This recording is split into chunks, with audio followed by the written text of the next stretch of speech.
Canlı yayın. NBA 2K23. Let's roll bro. Kariyer devam ki. Bayağıdır yapmıyorduk. Mikrofon bir tık yakın. Sesi geliyor mu? Geliyor galiba, yapacak bir şey. İş falan istiyor, çok da mutlu.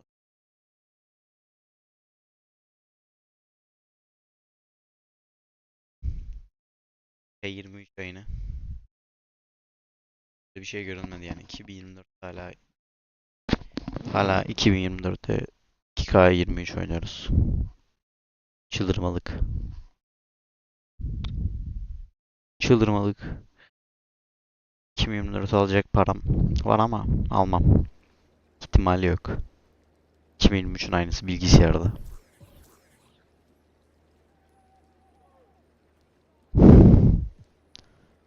Ne alaka ya? Ne alaka? Ne alaka? Son kariyere devam ediyorduk. Bayağıdır kariyer yapmıyoruz. Kariyer yapmamız lazım.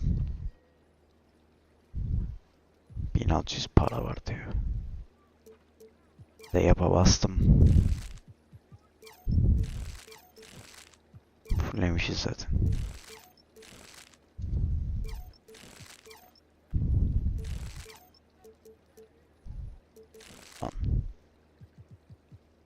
Our price, ne ilişki.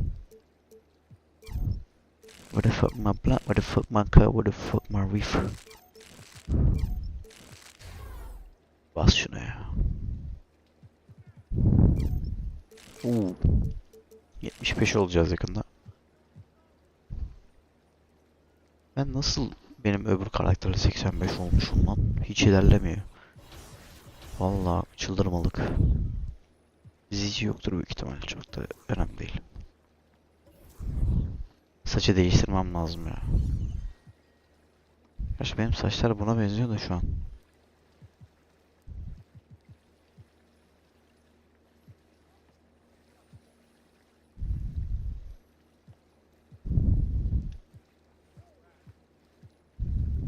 Benim saçlardan yok usta.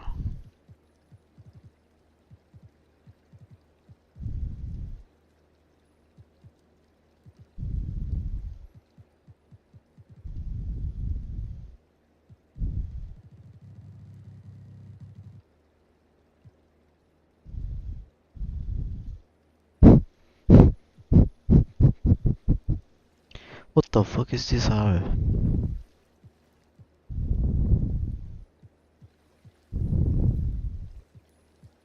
Devin Booker. Böyle devam mı ya? Sakal.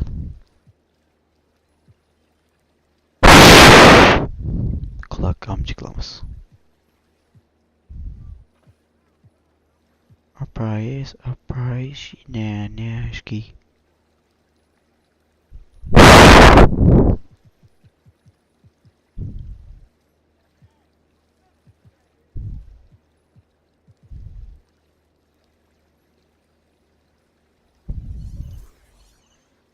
Devam ki. Spurs'la maç var. Ne giyiyorum ben ayakkabı olarak? Bir saniye. A price, ne şey. Price down. Jordan 13.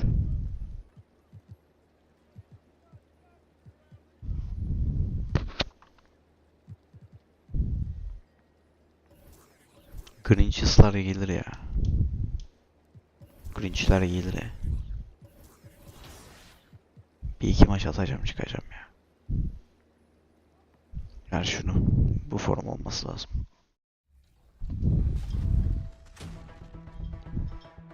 Görüntülenme sayısı 0. You just got scanned for 2K24. What was that process like?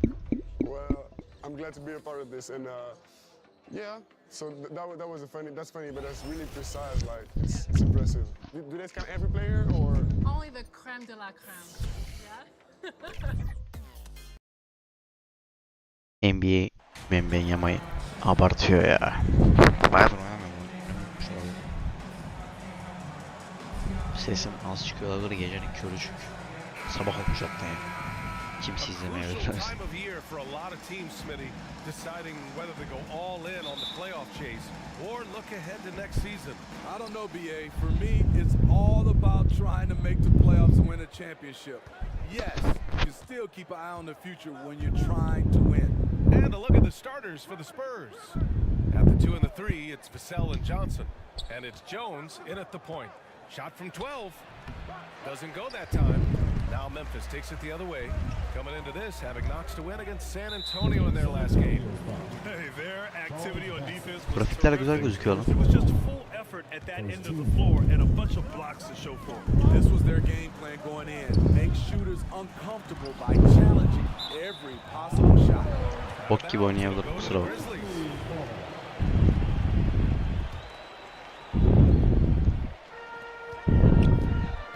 Throws it up high. And the dunk Hasar by var. Jackson. Putting that 7'4" wingspan to good use. Jaren Jackson with the easy catch and flush. This Spurs franchise, one of the most storied in the sport, really trying to get back to their winning ways.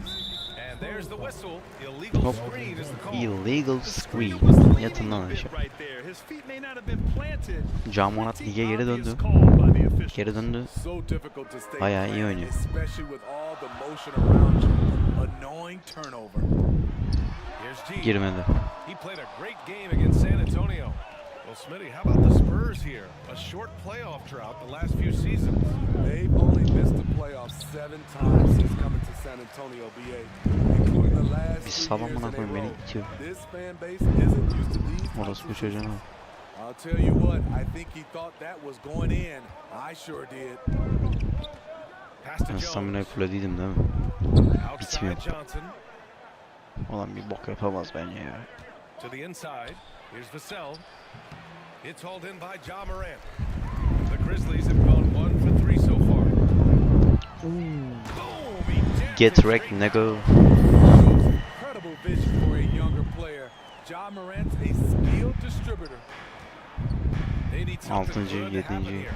Yeah, they've gone way too long. En iyi without a rookie benim oğlum, ne alaka? Johnson passes to Jones. Inside. Here's Vassell. Kazım Back aldım. up. And it's good on the Böyle bir layup. kazmalık görmedim. The Adam lid comes Aydop'un off the dank kaçırdı. basket. After 4 straight misses, they finally get one. I have to admit, I mean, it's always a tough decision for the ref on the block charge call.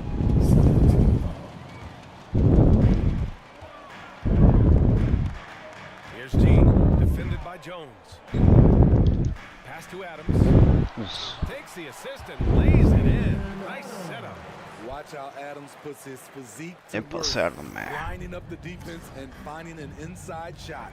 In 2013, Steven Adams was selected 12th overall by OKC, the first rounder born in New Zealand. Yeah, BA. Well, I mean, Adams is blazing a new trail. An example for kids in his home island of New Zealand. You too can become an NBA player. And that streaking rack attack is the Mobile One drive. Yeah, aggressive take there to get inside. They're looking to make things happen to try and take control Camurat, of this ne game. yapıyorsun Camurat? A unique talent. Ja Morant. Ja Morant has taken the NBA by storm. Grant, does Ja remind you of anyone? Well, many people, including Paul George, 12.1 have mi? Ja to a young D Rose. Points per game. Explosive Free athletes throw'lardan at the falan one mı? position. Well, John Rose leading their teams at a young age as well. Now here's Grant. Right now contributing around 10.5 points a game. Oh, a clear foul there on the missed shot. So he'll get a pair at the line. The former second-round draft pick Devontae Graham, now a key contributor who can really pull it up. And the first one at the line is good. Yeah, and we hear this a lot about the Grizzlies, but it bears repeating. There's probably no team in the NBA that has more reason for optimism than Memphis. Jones, he's checked in for Memphis. Here's G. He's been an offensive weapon for them, scoring around 17.5 points a game. Pass to Clark. It's stolen. Vereceğim pası sikeyim seni. They get the rebound. Oh, and he got fouled on his way up. He'll head to the line to shoot 2. That's on Brandon.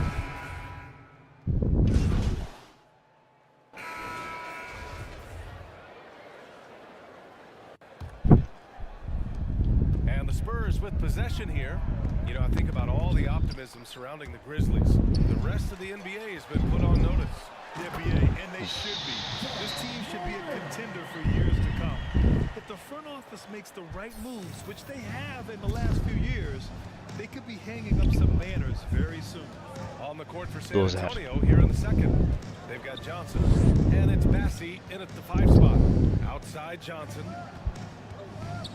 Messi getting goals off the stage because somebody's gonna get taken, somebody's gonna be made on a wonderful conversation. Left up from the road, I'm in mercy to say I know about her. He said 1,000 is our way in. Gets to the rim. It's fairly automatic. Nothing fancy right there, just takes his 2 points, moves on. Pass to Dozier. From deep, Johnson. No way. The rebound by Jackson. So it's the Grizzlies now. They haven't allowed any points in the second quarter. It's a quick turnaround. Neydi lan öyle?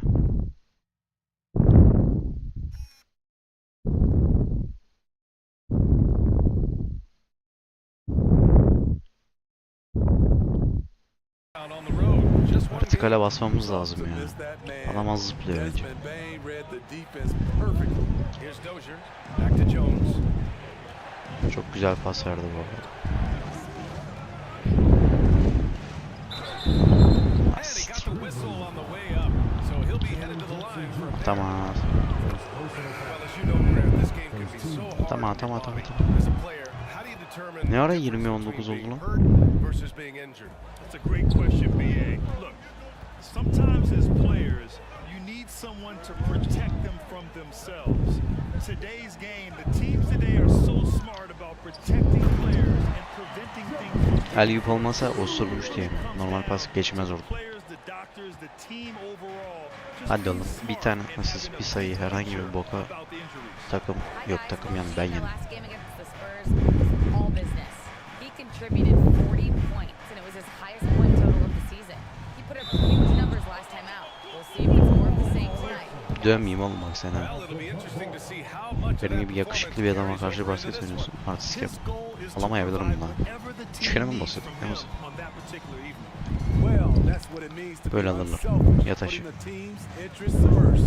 As you say, he just wants to come away with the W. from 18 feet away. Green. The rebound Siktir. by the Spurs.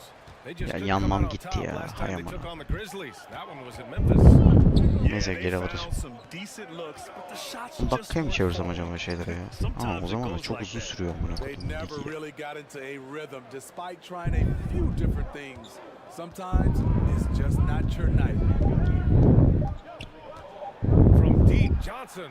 And once again, off the mark by San Antonio.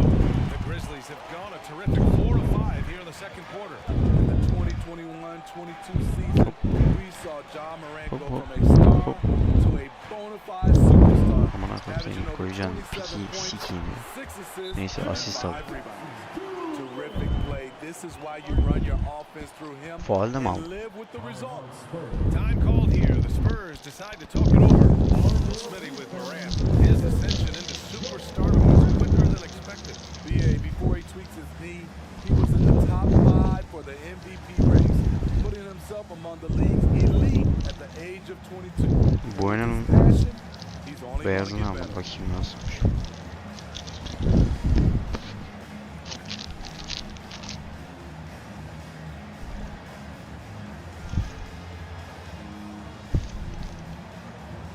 And the Grizzlies with some changes. Tillman's checked in for Adams. And it's Jones in for Ja Morant. Bates Diop, he's checked in for San Antonio. Graham comes in for Jones. Graham, the pass to Vassell.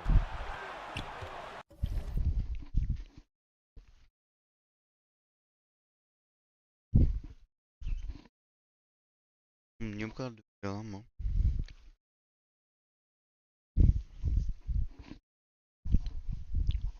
Now here's Johnson. Üstüne böyle olsun parçası. Back to Vassell. The rebound by Jackson. Yat aşağı. Beni gördük mü? Jackson's got 4 rebounds in the game. And he lobs it up. Oh, what a nice defensive play to Sorun disrupt değil. the lob. Yapacak bir şey yok. Outside Johnson. Back to Vassell. Oh, and Jackson with the block. In just one college year, Jaren Jackson averaged 3 blocks a game. He has that potential at this level. Offensive rebound, Bassi. And you can count it. He'll go to the line with a chance at a three-point play. That's been the story of their offense so far, getting a number of looks from point-blank range. And taking a quick look here at the hustle stats for Memphis. What they've done is they've looked to push the pace in transition early, and it's paid dividends with their fast break points. And they've done a tremendous job just creating havoc defensively. Active hands have led to tons of turnovers that they've capitalized on. From deep. Girdi.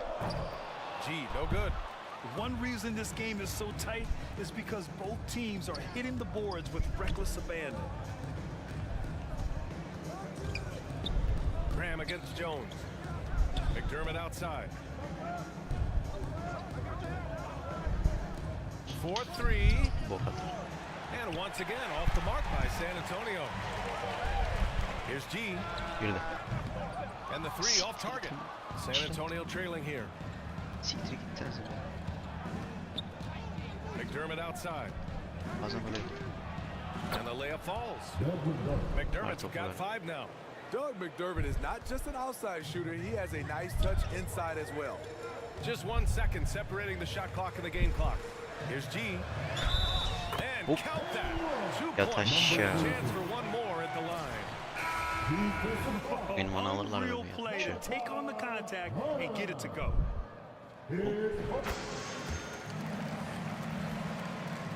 San Antonio's gone 0 for 4 from beyond the arc here in the second quarter. San Antonio'yu takım şu. Onlar 26 maç falan yenildi. Oh, and Jackson with the block. And they're able to recover.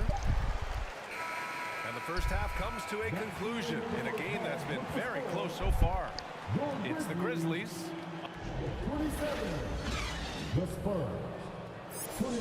İlk yarıda ne kadar az sayı ya. Saçma. 10 dakika oynamıyoruz ya bunlarla. And if you're just joining us, we've played through the first half in a game that's been fairly even so far.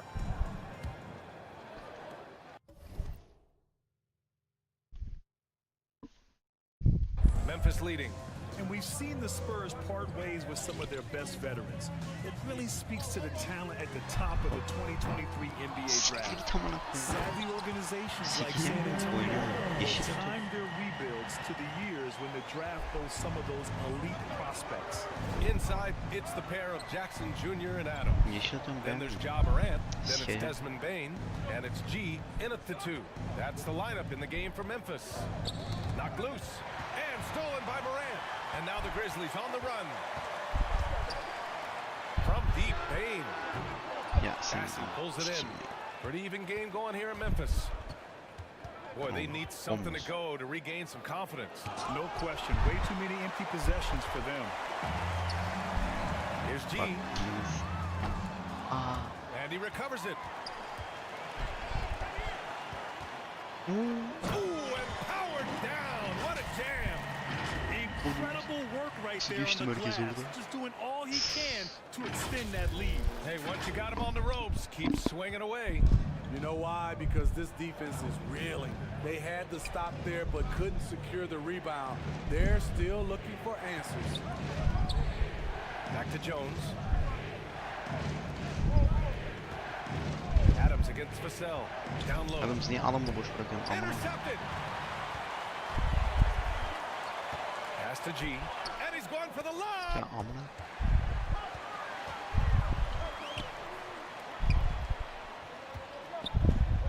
Moran against Jones.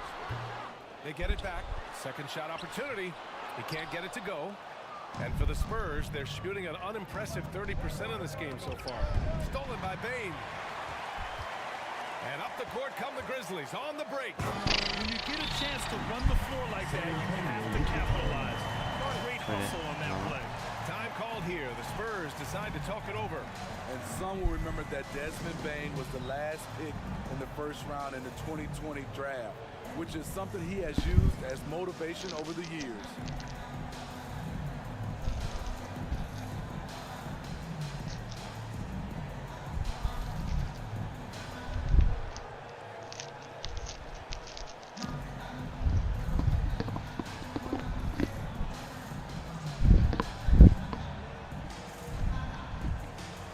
The Grizzlies making a switch here. Aldama's checked in. And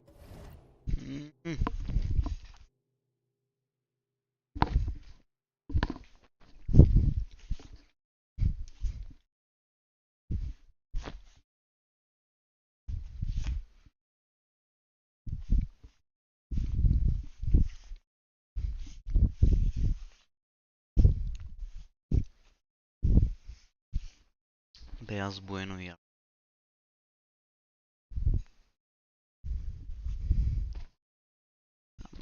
Yanma şimdi. Yarrak.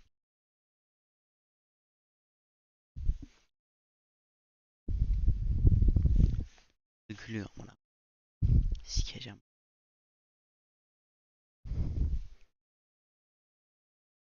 Siyah ne güzel. Bu ya.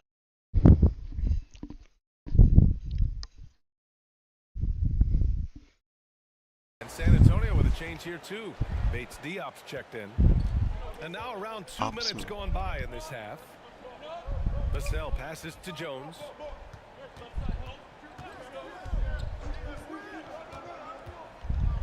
Over Morant. Jones misses. You know, it's clear now that teams are kicking themselves for not picking Bain earlier in the draft. BA, the reason why he's proven that he can be a huge part of the rotation, a lights-out three-point shooter and rugged defender, a player any team would love to have. Outside Johnson. Back to Sikeceğim bu Bueno. Jones. Outside Johnson. Yemese Out to the wing. To the middle. Got it. Here's Sohan. Oh, a nice one-handed slam right there. posterledi. A little raw skill-wise, but Sohan has that rare physical traits and a tremendous upside.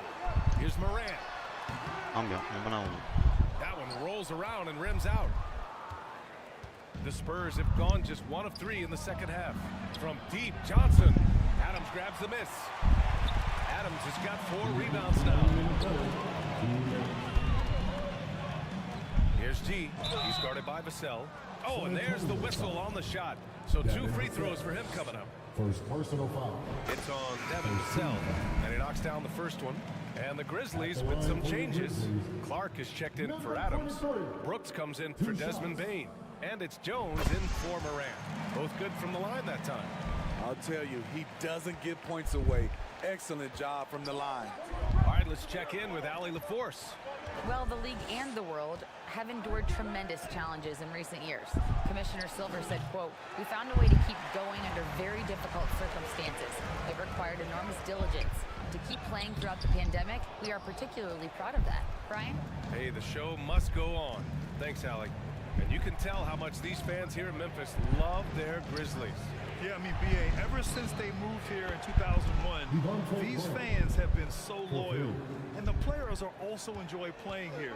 Memphis is a fun-loving city with great barbecue and a lot of character. Brooks outside. Pass to G. Gelsene amına. Clock at 6. To the paint. Here's Aldama. And he slams it in one-handed. Asist vermedim mi? Defensively, you can't afford to let them get to the rim that easily. Well, that might be why their deficit is what it is right now. It's a backbreaker for your defense, giving up easy buckets like that. Johnson with a bucket. Johnson's gotten his first basket of the night. Positioning and timing pays off big for Keldon Johnson with some second chance points. Outstanding dribble drive. And that replay was brought to you by Mobile One. You're toasting the defense and getting in close. They'll take possessions like that one all day. Pass to G. Puts up a three. Counted. That's his 7th basket of the game in 14 tries. To stretch out the defense, you just need Nasıl enough yeşil renk guys on the getirdin? floor who can make that Yeşil shot. renk 7-second difference between the slightly shot clock and the game clock. Yeşil renk There's the foul. getirmişiz ama. It'll go on Tyus Jones. That's his first foul. Both teams will make substitutions. Substitution on the court. Niye çıkardın? Line change here for Memphis. Vassell, he's checked in for San Antonio. Jones comes in for Maçın Graham. bittiği skora bak. Şıkır kat. Titriydi. Pass to Bassi.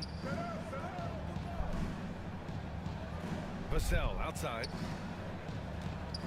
And here's Dakika Jones. yapınca da ayrı bir keyif.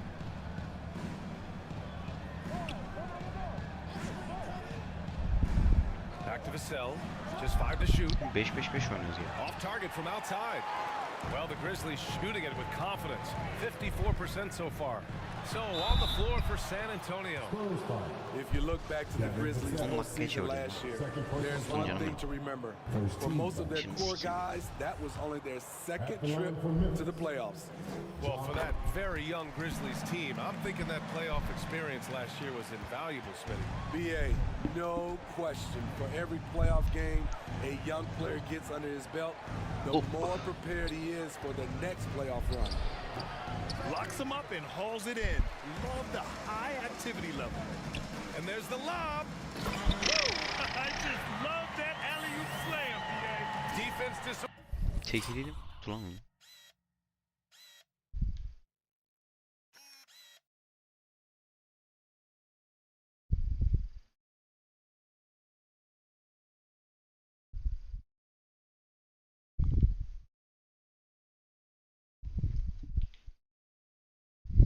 Organized. Defense pays. 0 gol. Trying to 0. find a spark here. Gizli Yes, 0. Her indeed. şey A 0. rough stretch offensively. They could really use a basket. Guarded by Bain. Pass to Bassi. Now here's Jones. Takes it inside. And once again off the mark by San Antonio. Here's Morant. Ha amına koyayım orada ya. Amen amanız. Tam çok sesli maç basmış olabilir de. John Morant has a style that specifically Bayağı is iyisi var. De And let's take another look at that exceptional drive. Thanks to Mobile One. kıskanıyorum Yeah, ben. that's a little icing on the cake right there. Putting on a show while they enjoy a big second half lead. On the wing, Jones. Bir Hounded by ara Morant. sermez. Oh, stolen by Morant. Here's G. He's guarded by Vassell. Pass to Adams. Morant with it. Back to Bain. From deep three-point Ya range. sen ne yapıyorsun yarrak? Oh, the Grizzlies get it back. Here's G.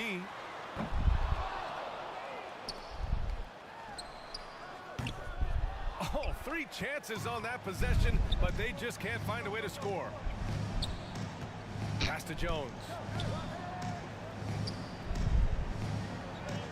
If you're just joining us, fourth quarter here. We're just over 2.5 minutes into it.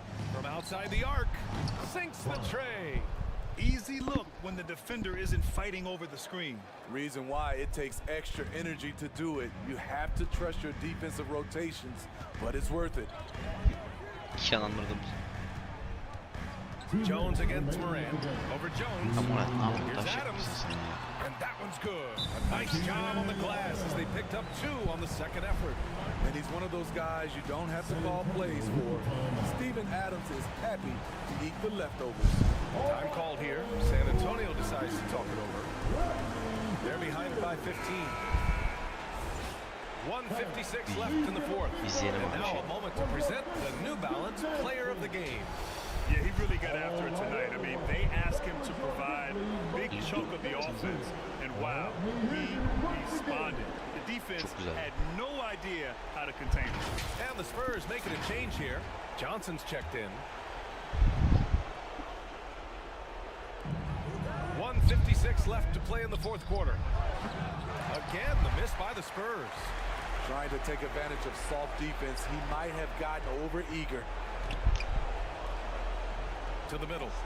And the dunk by Jackson. Really feels like they're in control. They've got a big lead with time dwindling. Reason why they've tightened up the vice grip a little more each time up the floor. We'll see if they can close this one out. And this one hasn't been in doubt for a bit now. They came out on a mission, and you can bag up this win for the Grizzlies. The coaching staff has to be happy with the way they've limited their turnovers here. Yeah, BA, that's hashtag facts. Just tremendous patience and self-control. That'll do it for this one. They've earned their 27th victory of the year tonight. It's just a great matchup for them, and they're looking for the 4-game season sweep in their next meeting. And even the opposing fans can't deny this was a sensational game for G. He had a surplus of energy tonight, providing defensive help all over the floor and making it seem like they had 6 guys out there instead of 5. And even from where we're sitting, you could clearly tell it was a foul. And, Niye çıkarıyorsun ya? and so it's the Grizzlies taking care of business in this one, showing that they're the far superior team. They win it going away. I'll tell you what, give it up for their fans. They love to watch this team dominate. You best believe they're all going home happy tonight. Thank you for joining us. That'll do it for now. For Steve Smith, Allie LaForce, and Grant Hill, this is Brian Anderson. Thanks for being with us. We'll see you next time. Have a great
Herkes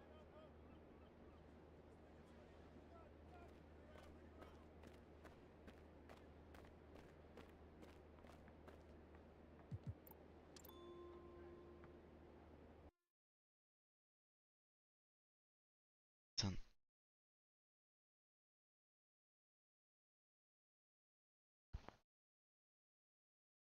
ne oldu?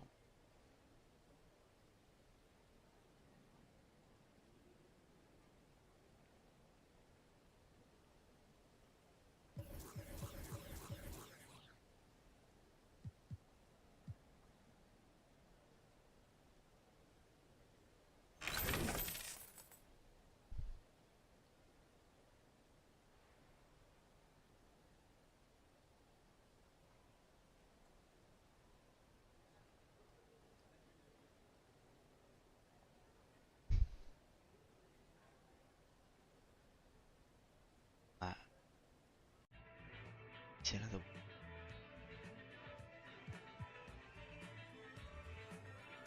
gösteriyorlar. Hiçbiri yok.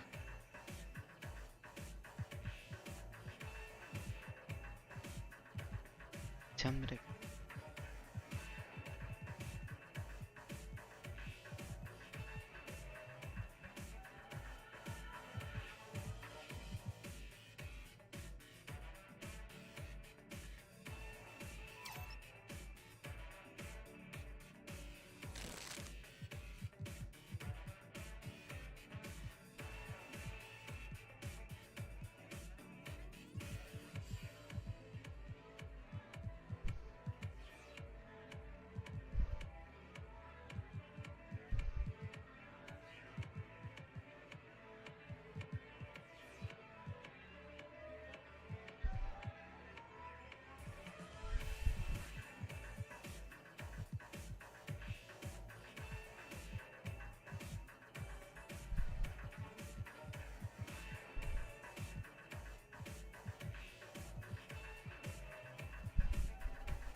Elinde iş ayakkabı yapmışlar.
Güzel ayakkabı.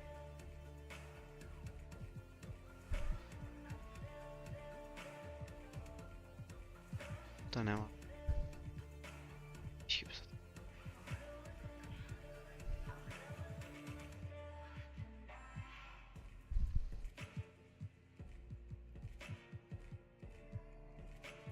Vallahi.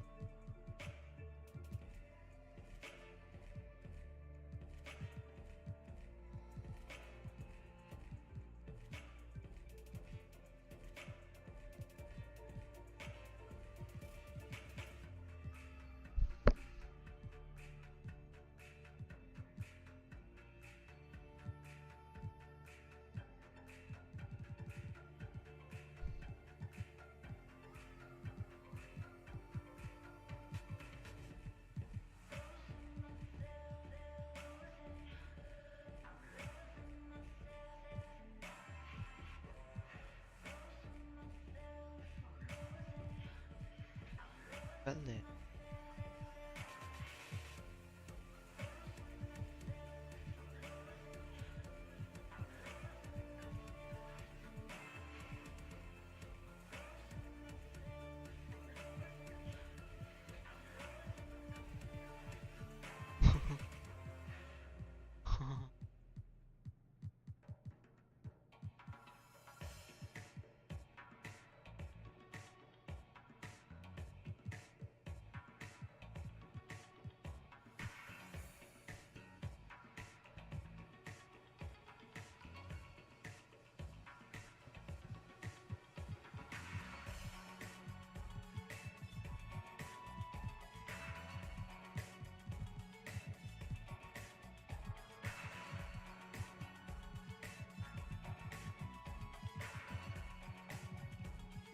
Kaç lira ayakkabı?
I like it. Great choice.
Probably both.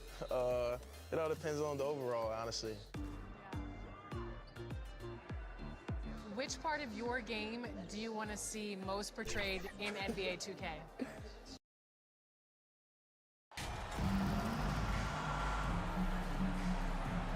One thing that can be entertaining at this point of every season is how unexpected Oynanmayacakmış rivalries bu ayakkabılarla. begin to develop. Ayakları Yeah, kanayacak adam. teams that might not be traditional rivals have a few heated games early on, and now their matchups become must-see TV. Happens every season. Now look at Memphis' starting group. Adams is the pivot for him with Jackson Jr. at the 4. Morant is out there with G. And it's Bain in at the 3 spot. Inside. Duarte shot good. And an efficient start here offensively, working it inside for the easy 2. And that's out of bounds. It was last touched by Halliburton. And now the latest from our reporter, David Aldridge. Thanks. Earlier, I spoke with Stephen Silas. He's looking forward to this first meeting between these teams. He told his guys, this is a fantastic opportunity to show what we've got and what we're about. But we have to protect the rim at all costs, even if that allows them to get an open shot from time to time.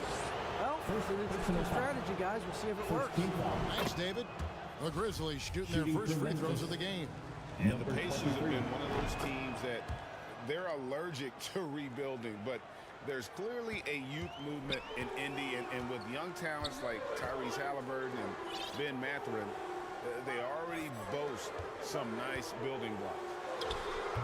And too long on the shot. And Morant's got the ball here for Memphis on the wing, Bain.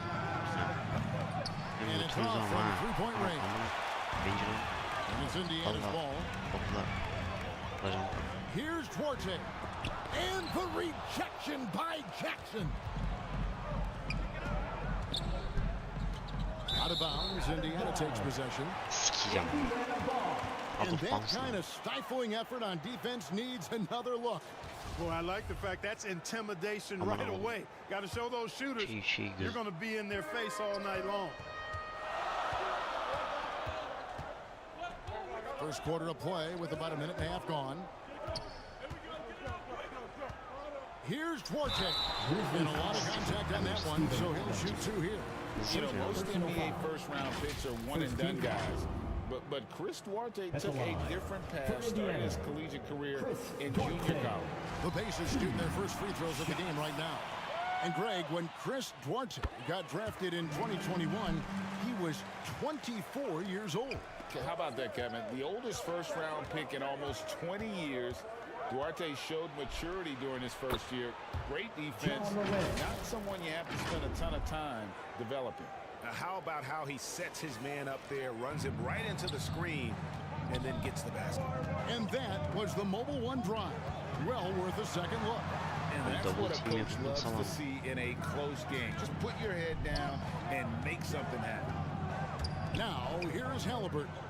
His scoring has been there on a regular basis. He's averaging more than 14 points a game. Shoots a fader. The Pacers keeping it going. A new 14-second clock. The shot by Turner no good. You know, right now they're just 1 for 5. Rough start so far. And it's G finishing it off. Who's the best young catalyst?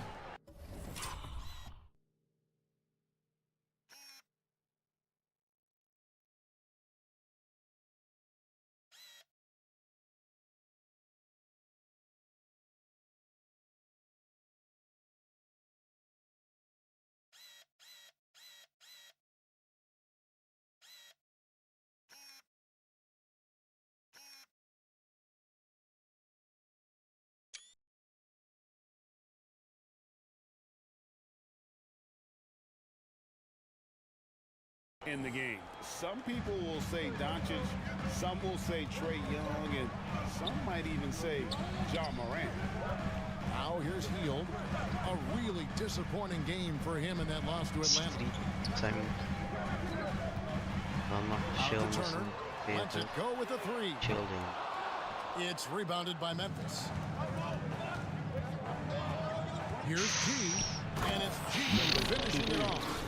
A fantastic dunk, and he hangs around up there just for a little camera time. Yeah, maybe he didn't want to land awkwardly. Who knows? But there he is, and we see it very clearly. Either that, guys, or he wanted the photographers to get a good shot of him. Here's Heald. Grizzlies making the shot. And Adams sends it back. Adams puts every ounce of energy into his defense. He's not out there to contest shots. He's out there to reject it. That kind of energy and hustle on the glass usually produces good results. And the Grizzlies with possession here. Following the score by Indiana. And that one's good by G. And, you know, even though he's not a lights-out shooter from deep, the defense still has to be more aggressive there. So timeout called here, the first for Indiana.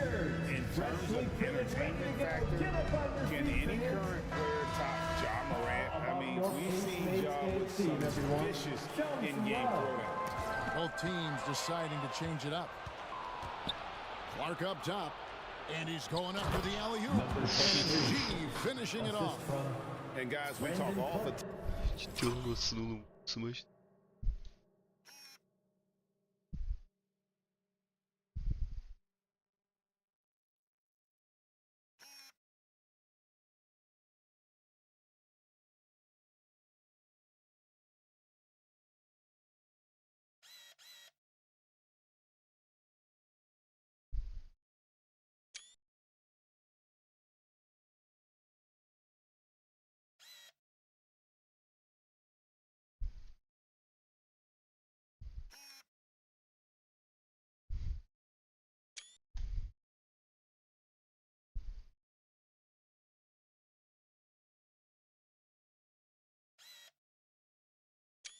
Time about making the extra pass. Clark there proving how important that concept is. Hey, Greg, talking about the great Ja Morant, this guy is just flat out fun to watch.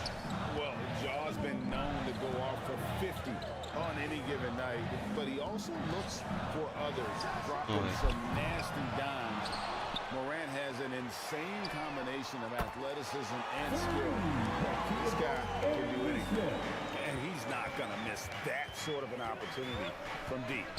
Here's G, and it's Brooks in the corner. They get it back. Tillman, and he makes no mistake on the slam dunk. There it is, guys. One of those effort plays that makes a big difference in the game. And GA, it is definitely making a difference so far today. Well, you know, if you're not going to take care of the defensive glass, it's going to be hard to come away with the win.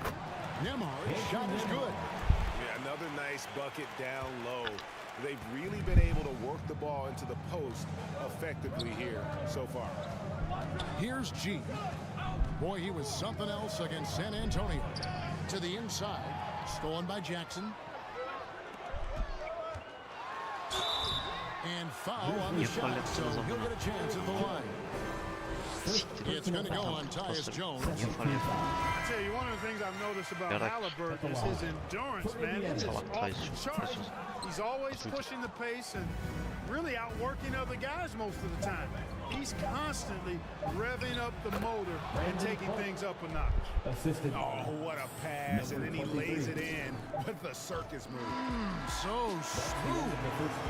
Could have messed that.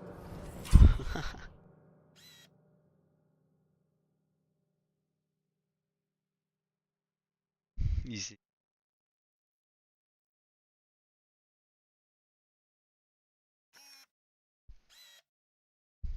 Up trying for a big slam. Nice work going to the layup. A free-flowing first quarter. Your Pacers Youth Dance Team.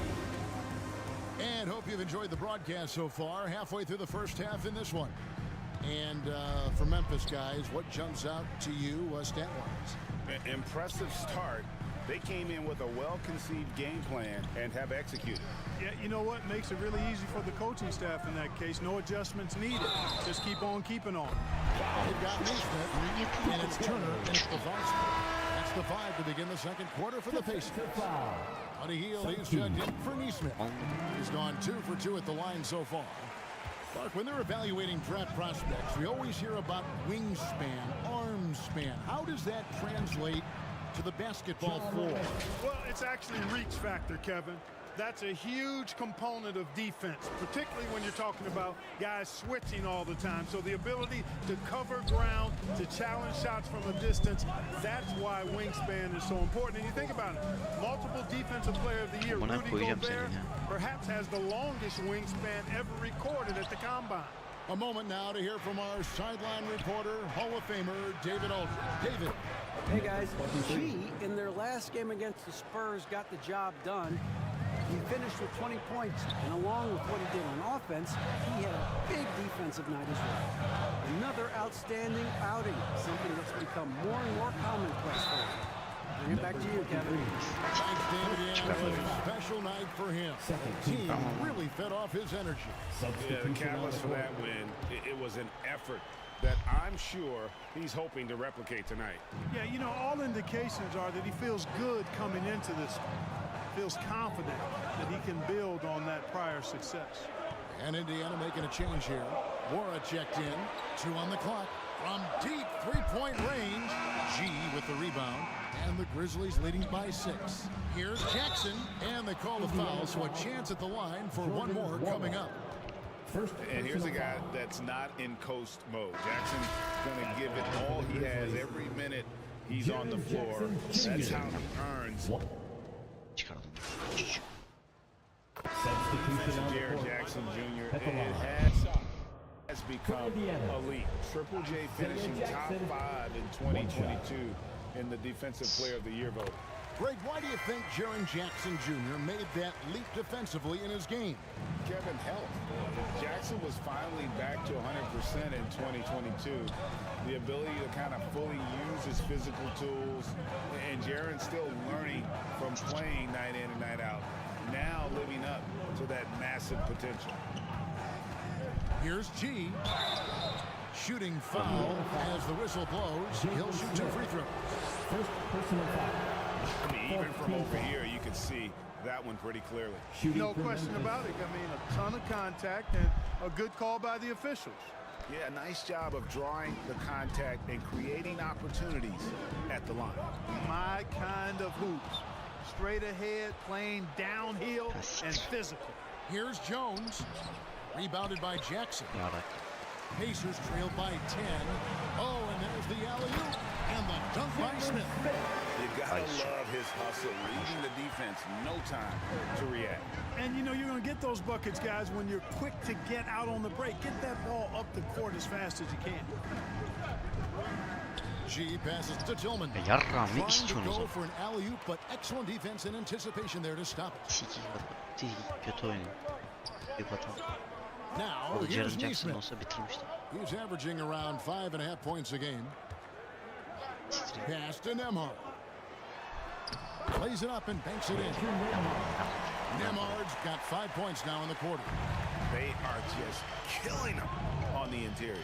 Yeah, you can't say that with enough emphasis. I mean, defenders are just not being aggressive enough down low. You got to play with some physicality in the paint.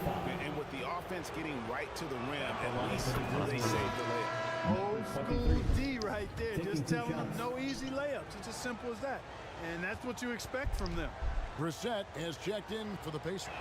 The Grizzlies also making a change. Aldama's checked in. And at the line, it's all about consistency with him. His routine, his stroke, it never wavers. Jaren Jackson Jr. Tamam. Jones against Halliburton.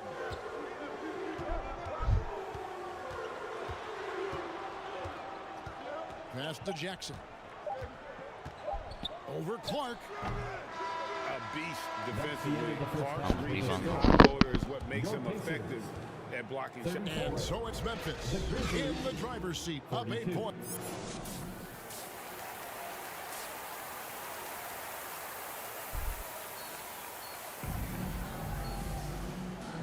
we hope you've enjoyed the broadcast so far. We're halfway through the game. You look at G in this game, he's been everywhere. Well, he left his mark on that first half with his quick hands. Great Fully stick him up with his stick. He to the shoulder one. Shoulder one. Can't show me one. On the club, shoulders one. On my mind, Georgia one. Reagan digger, slaughter one. Fuck daddy and doodle one. Slaughter one. With Jackson Jr. at the 4. She is out there with John Morant. And it's Bain in at the small forward. Glad we got the chance to see that remarkable rejection. And this is how you protect and grow a lead by making a huge effort on that end. At pası amına koyacağım ya. Memphis leading by 8. Ya Jaren Jackson Jr. ananı bacını götünü sik. Kafayı vur, vallahi vuruyor. And he gets the whistle. Kafayı yiyeceğim. Sağda bizimdeki. Greg, looking back at the 2021 draft, I'm still shocked. Tyrese Halliburton fell to 12th. My goodness. What a steal Halliburton has been. He broke his wrist in college, and that scared some teams away. But boy, Tyrese has been awesome in the NBA. Morant kicks to G. Yat lan aşağı. Good, and a nice assist from Morant. Morant's got his 4th assist with that last one here tonight. And I've been impressed with the unselfishness, but also getting guys the ball where they can do something with it. He is delivering a lot of room service times tonight. Ben niye hala B'yim? Amına koyayım 20 sayı atmışım B diyor ya. Yarrağa bak. Here's Nora. Sensin B. He averages more than 12 points a game. That's some dependable production. And the rebound by Jaren Jackson. Bain passes to G. Lucky 7 drops in. He's perfect Güzel. from the floor. 7 for 7. Şey yapsak acaba? Bir saniye.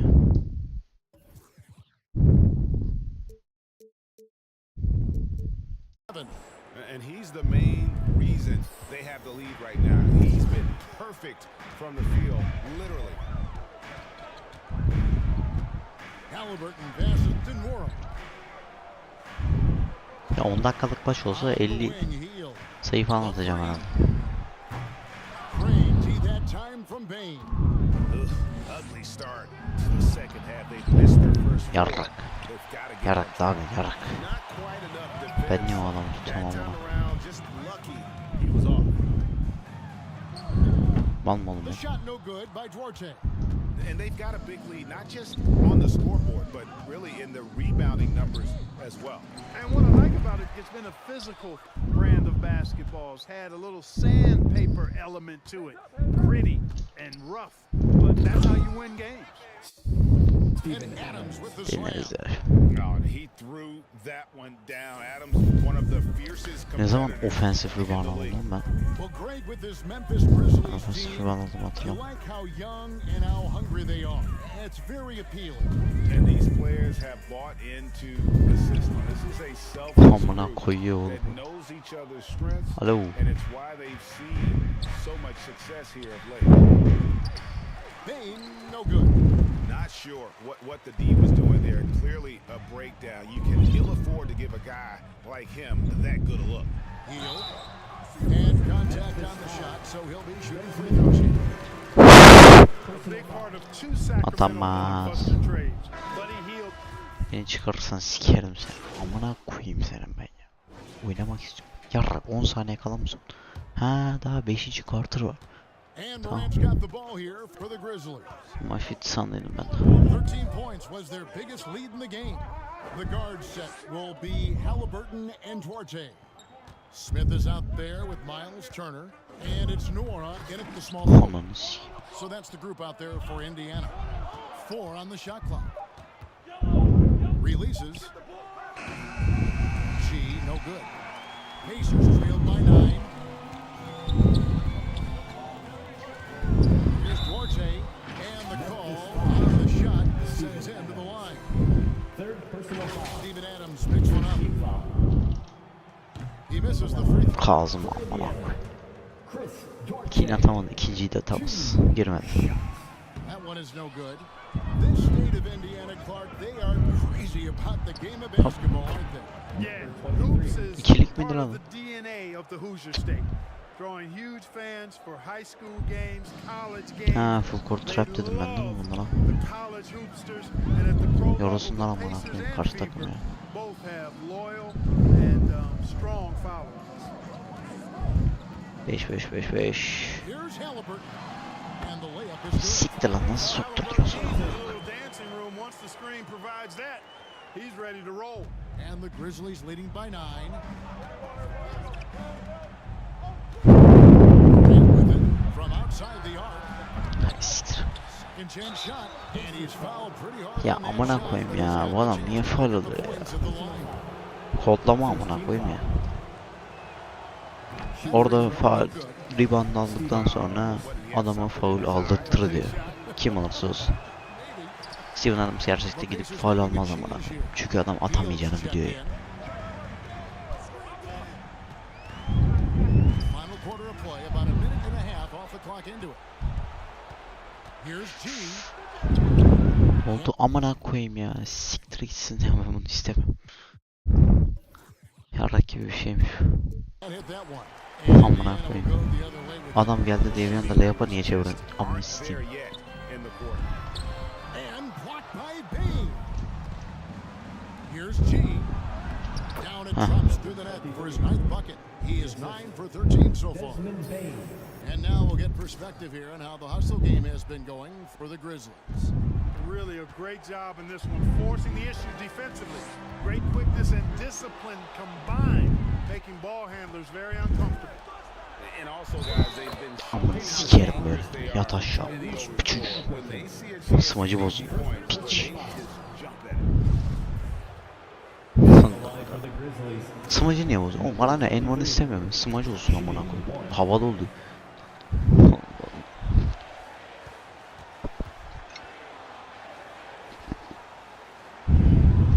Siktir gitsin ya. Amına sikeyim onu. Oğlum bu adamı tutuyorum ben ya. Mal mı bu? And the rejection by Jackson. Halliburton with the steal. Halliburton yarak yalasın ya. Healed against Bain. Tam bilgi. Healed the pass to Nora. And the rejection by Jackson. Adam 10 kez rejection yaptı be. Ha siktir. Koy buluyor sende. And it's Halliburton missing. Bitir ya. Ananı sikeyim. And it's Morant missing. Şova çevirdik oyunu da yani. Hiçbirini sokamıyoruz bunu. Pass George A. Shot No goes way. out for the key. And Yarak once ya. again off the mark by Indiana. I wouldn't be surprised if he gets yanked soon. Ha. I mean, that's how Sap. bad Daa. this situation has been. 31 sayı. He's taking no prisoners. 31 sever misiniz? Gençler. Let it fly. Keep staying at it. 0 dizici hala All time here. 1 saat diken yapıyorum. 0 imkanı. Çok ayıp. 56 left to play in the Bu final saatte quarter. kimse uyuyor. And now, Herkes let's uyumuş. take a look at the New Balance player of the game. G. Ça. Well, I tell you what, it's been so much fun pasa bak, watching pas him çok do iyiydi. his thing out here. I mean, the game is looking Enva. effortless for him, and he's riding that Uy. wave of confidence and momentum, Uy. which has allowed him to completely take over and dominate. Uy. Bir smaçları göstermiyorlar ha. And there's the pass to Heel. Some nice passing here by Indiana. Mal mı lan bu adam? 146 left in the fourth quarter. High arcing shot. The shot no good by Georgia. Tabii ne oldu? Memphis leading by 16. Here's Sikeceğim götünüzü. Bu çocukları. Well, you will not see that from him very often, especially right at the rim. Siktir git ya. Terlet amana. Burası bir çeliyor. You know, a team can have a great shooting night without getting a lot of assists, but tonight they had both. Yeah, hey, listen, you only get the assist when the guy you give it to makes makes the shot. So a lot of assists Yarak atamaz. will up your field goal percentage. Mama. But this was a great team İyi effort. ki yanıyorum ha, yoksa çıkarmıştı beni şu an. Atamadım bunu.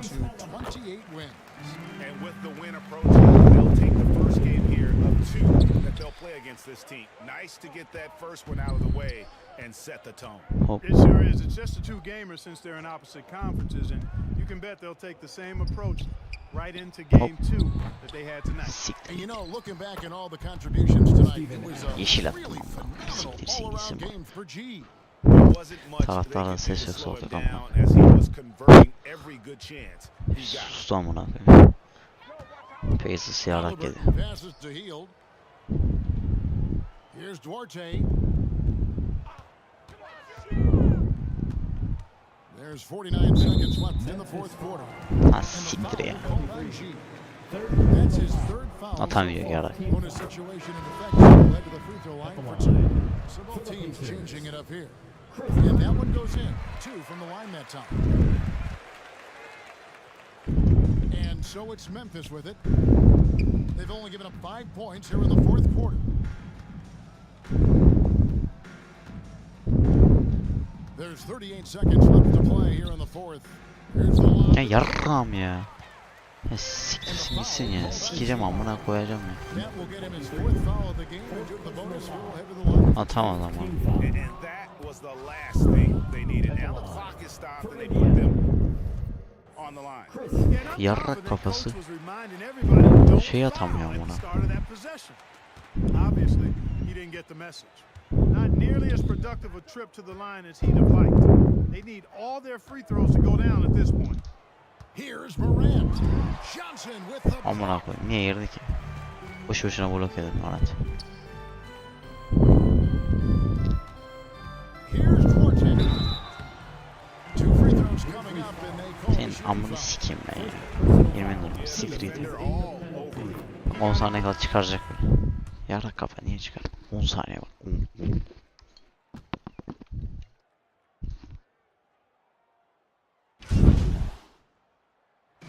So no problem for Memphis as they get the win. And in the win, a comfortable win in what was, I think, gee, a pretty hostile environment. It really was. You know, it's never going to be easy on the road, but they didn't have Ver too bir many shooting ya. problems with that tonight. And that'll do it, folks. For Greg Anthony, Clark Kellogg, and David Aldridge, this is Kevin Harlan. Thanks for watching the NBA on 2K Sports. So long and good night, Güçlü everyone. arttırayım bir tane. Pacers'ı siktik.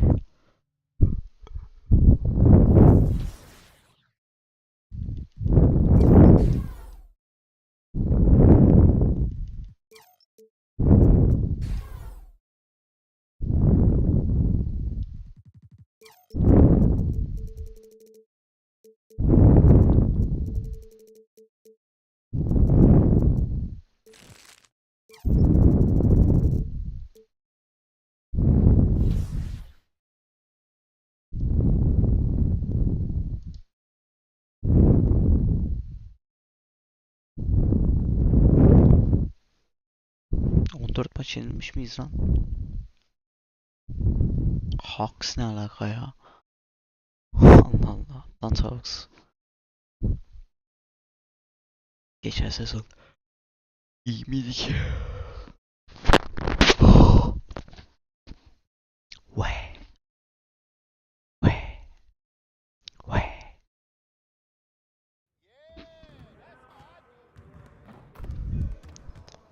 Hey, man.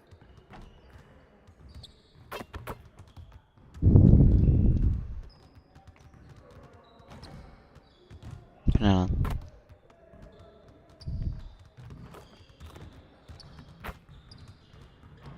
Maç içinde daha çok şey oldu.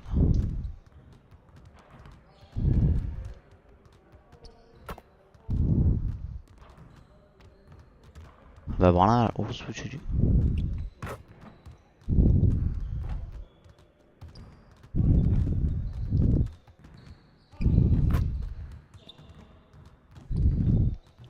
Sikeceğim kolları ya.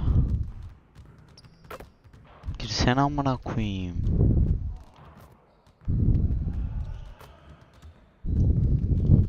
Ama maçta daha çok oluyor ha.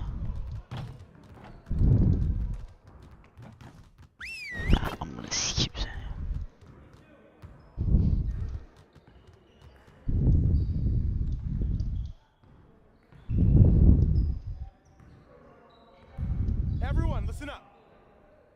That was a great team effort last night. Keep that energy up, and we can do great things. Let's get to work. We're gonna work on putting the ball in the basket today. After all, that's the primary objective of this game. Get over to your stations. It's gonna be a lot of shooting drills today.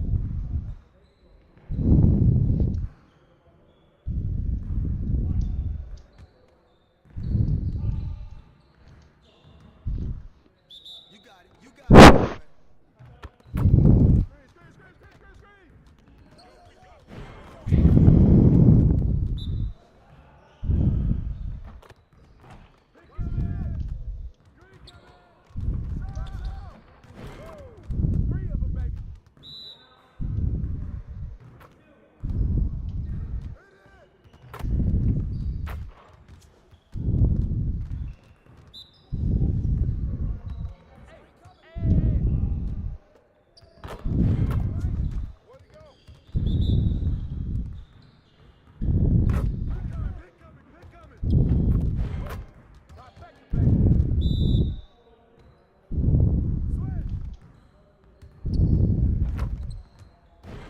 Just like that.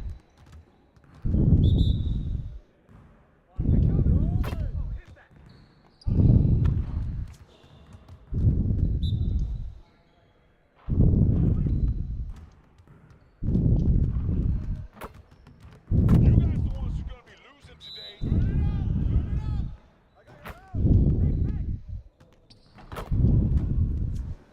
Get your mind right.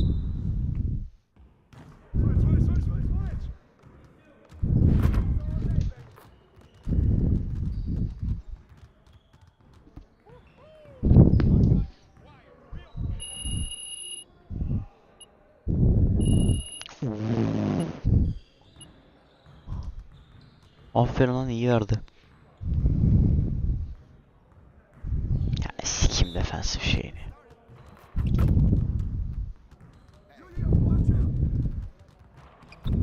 Siktir git amına koyayım ya. Bir saniyesi vardı bu çocuğun. Amına koyayım seni ben.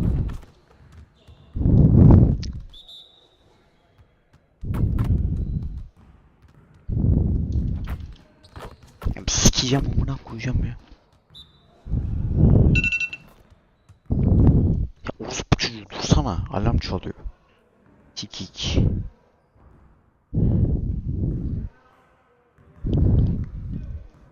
Kendi başına gidiyor ya. Orospu çocuğu. Okul alarmı çaldı amına koyayım. Ya sikeceğim bu oyunu ama. One ne amına koyayım ya. Yarrak gibi. Orospu çocukları hepsini sokabiliyor. İmkanı yok, öyle bir şey olmaz. Amına koydum, nasıl geçiyorsun oradan ya? İmkanı yok. Sike ittire ittire geçiyor. Siktir git, atamadım bunu. Yarak ye, bok ye. Ya siktir git amına koyayım. Hiçbirini sokamıyoruz maçta orospu çocuklar. Amına koyayım, nasıl sokabiliyorsun? Allah Allah, sikeceğim. Ha aynen, Great Energy yüzlerce.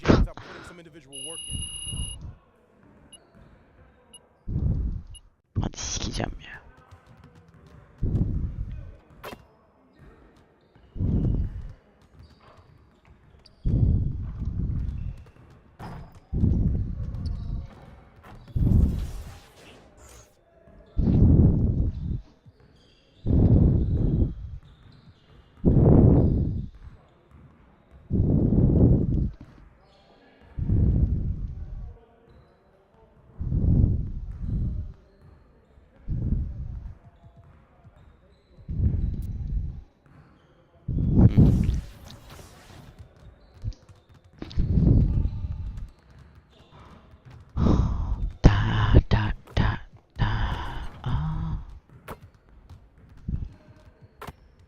Hey.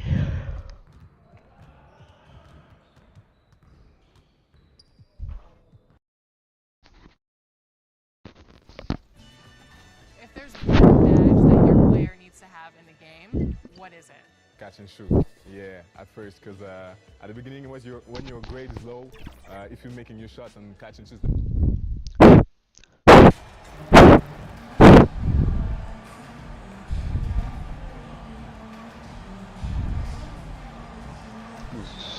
KD'nin taşaklara bak. Ama duruşu bile taşaklı. Böyle bir şey olamaz.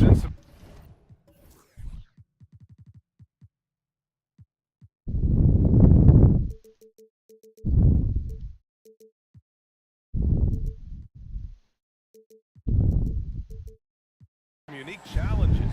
Grant, how do you maintain your Taşaklı focus as a KD. player? Well, it can be tough. It can be really challenging Formalara because bak. it is such a long season. You ultimately have to keep your eyes on the prize. And of course, veterans know hard work now pays off Hasta later. pizim Osman ya. Check your record Nasıl and start girmedi? building late season momentum. MLK ne All amına? right, now the opening lineup for Mallar gibi. Phoenix. Payne and Booker in the backcourt. Josh Okogie is out there with Kevin Durant. And it's Ayton in at the pivot spot, manning the middle. Yarak Booker for atarsın. three. The Grizzlies Yat pull aşağı. in. Kekik. Their last meeting was in this building. They were able to come out on top. And they came away with the win. Taşaklı kediyi geçtim ama atamadım. Ah be. Siktir git, el çarpmıştı. Phoenix'e yenildik büyük ihtimalle ya.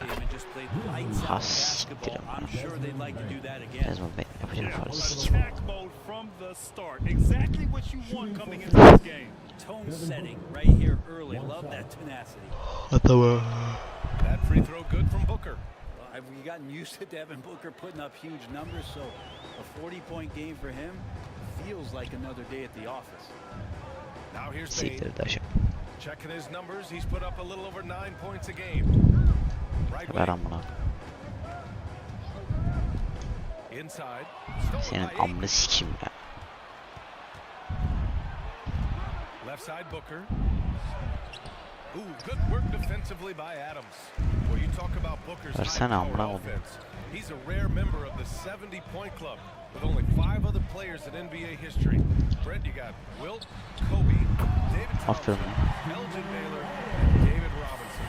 Man, BA, if you could sit down at a table to talk about your 70-point night, I'd like to be a server at that table. Booker pass to Payne.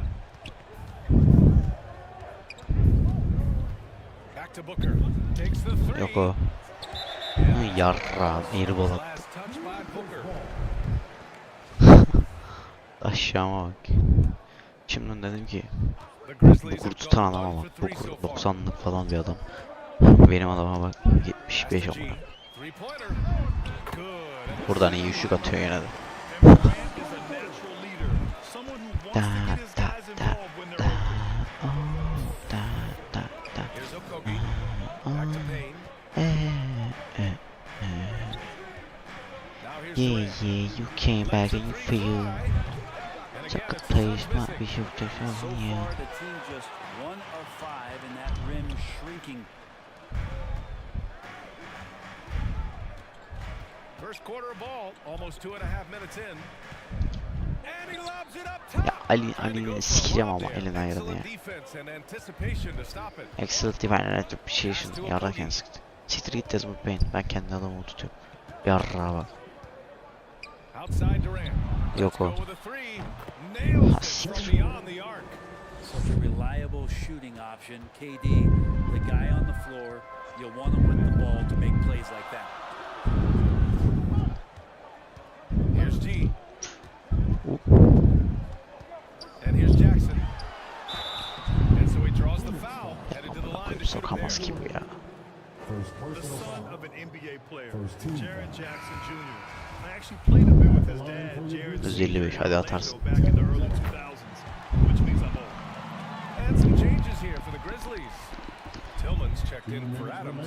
Dylan Brooks comes in for Payne. And it's Jones in for Morant. And a new group getting ready for the Suns.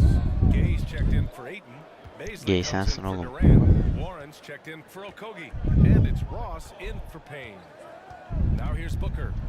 He's coming off a 19-point game against the Oğlum mal mal Timberwolves in mal. Minnesota. Sikeceğim And götünü he's ya. going to the line for two. Ne zıplıyorsun The amına koyayım? officials Sokamayacak call zaten. that 4 saniye var ya. And the Jacksons Mal just mısın latest nesin ya? father-son NBA duo. Lots of Sikeceğim Ravens ya. there. So true, BA. The Curry family might be the best ever. The Berries, including our own colleague Brent. The Thompsons with Clay in the league currently. Just some incredible NBA families to admire. Ha siktir. Checked in for Memphis. Amına koyacağım ya. 75'e Arttırdım amına koyayım. Üçlüyü artık daha az sokuyor amına koyayım. Eski şey daha iyiydi. Ha siktir. Time for some consideration in the passing category maybe, Kevin. The shot is just Siktir. Amınıza koyacağım. Wide open bırakıyorsunuz herkesi ya. Adamların yedeklere bak, bizim yedeklere bak. Allah Allah.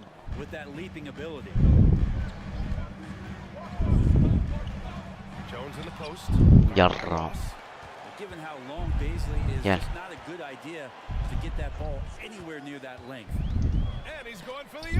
Ha siktir. Çocuğu ya. Jones against Ross. Over Jones and the Suns. Amınıza koyacağım şimdi ama ya. 9'a 1. Biri de Jaren Jackson soktu amına koyayım. Yarra. Offensively, it's been a struggle for him. Yeah, they need to string together some Siktirin ya. buries it from three. Farkı 3'e düşürdük. Güzel hadi. But he's a good shooter from that range if he's got space. Pass to Gay. To the inside. Here's Ross. And the layup is Siktir good off amına. the Rick glass. Ross musun sen ya? Well, a pretty decent distributor at his position. Rudy's good at getting rid of the ball. Ya Ty Jones bir sakin ol amına. Here's G. There's the three. Ya amına koyacağım. Offensive rebound. Jacks up a three. He can't get that one to fall. That'll Yok o. The shot no good. And we've reached the end of Amına the first koyayım. quarter. Suns ahead. They're up Balık. Gününde direkt MLK yaz. Tadal 22 amına. Ya amına koyayım ben niye ana takımla oynamıyorum şu an? Leonard oynuyor. Kim o yarrak? Bu dakikada soktu beni. Sik. Ben niye soğumam amına koyayım ya? Payne pass to Booker. The three. Siktir sen gitsin amına. And Morant clears the board. Ya amına koyayım boşken görmüyorsunuz. Sikeceğim götünüzü, amınızı da sikeceğim götünüzü sikeceğim. Boşken görmüyor amına koyayım. Atla yere ya.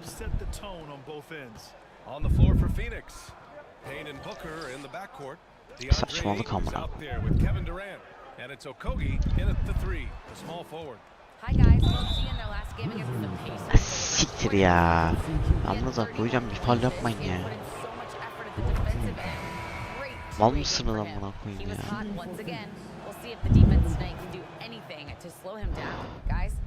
Outstanding, thanks. Soğuduk ya. Impressive ability to carry his team to victory, Grant. BA, I was really impressed. They wouldn't have won the game if it wasn't for his attacking mindset and will to win. They're going up against a team that had no answer for him. We'll see if it plays out the exact same way here tonight. 6 to shoot. From deep, Payne. Oh, rejected by Ayton. Amına sikeyim senin beyin. Pas versene orası bir çocuğu. And down it goes. 2 points. Amına koyayım ben gelince bu park yiyoruz ya sikeceğim ya. Oynamayı bilmiyor orası bir çocuklar ya. Yeah, I mean he's in the latter stages of his career now. But you would never know it based on how hard he plays Siktir amına every koyayım single ya. night. He just makes everyone on this team so much better. Şut arttıran aklımı sikeyim. Arttırmasam daha iyiydi. Ross can't get it to go. Ciddi diyorum. Bundan önce daha çoktu yeşil şeyiz. Outside Payne. Not gonna go Yarrak that ne time. yapıyor ya? Phoenix the other way now. Antrenmanda They come sokuyordun into orası this bir one çocuğu. following Niye the şimdi loss to sokan? Minnesota. There obviously was a breakdown at the Siktir defensive ya. end. They gave away too many clean looks. Çok güzel bastı bu arada. Good on-ball defense, but it's the help defense that makes you elite. And on that night, nobody rotating and not a lot of help. Ya siktir git amına koyayım ya. Yeşil attım ya.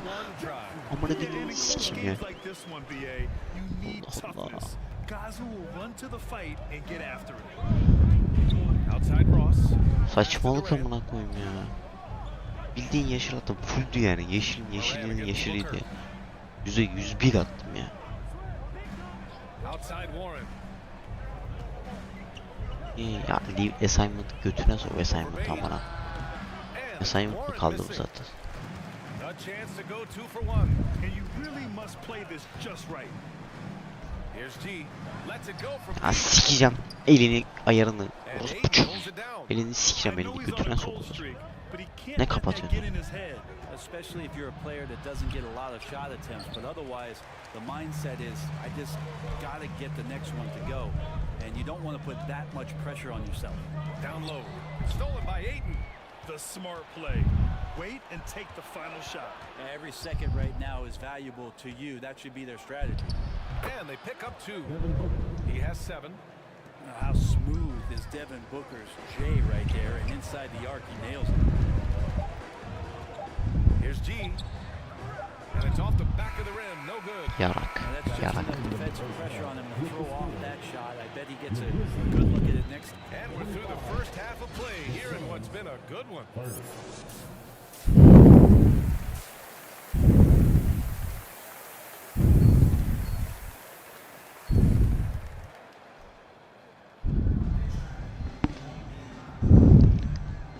And again, happy Martin Luther King Day as we return to the court here on 2K Sports. Nice Martin game, Luther great King Day. performance by Devin Booker. Yeah, he's Siktir played lan with dur great sayısı falan energy var in the amına first koyayım. half. Very disruptive at the defensive end. Yeah, and that's exactly Yarramı ben what he savununca bir wanted bok to do yapamam. out there. Everyone he guarded looked uncomfortable. Inside, it's the pair of Jackson Jr. and Adams. Then it's Desmond Bain. Then there's Ja Morant. And it's G in at the 2. That's the 5 to begin the second half for Taylor Jenkins. Hey, we see Lan plenty topu. of three-point shots every game, Brent.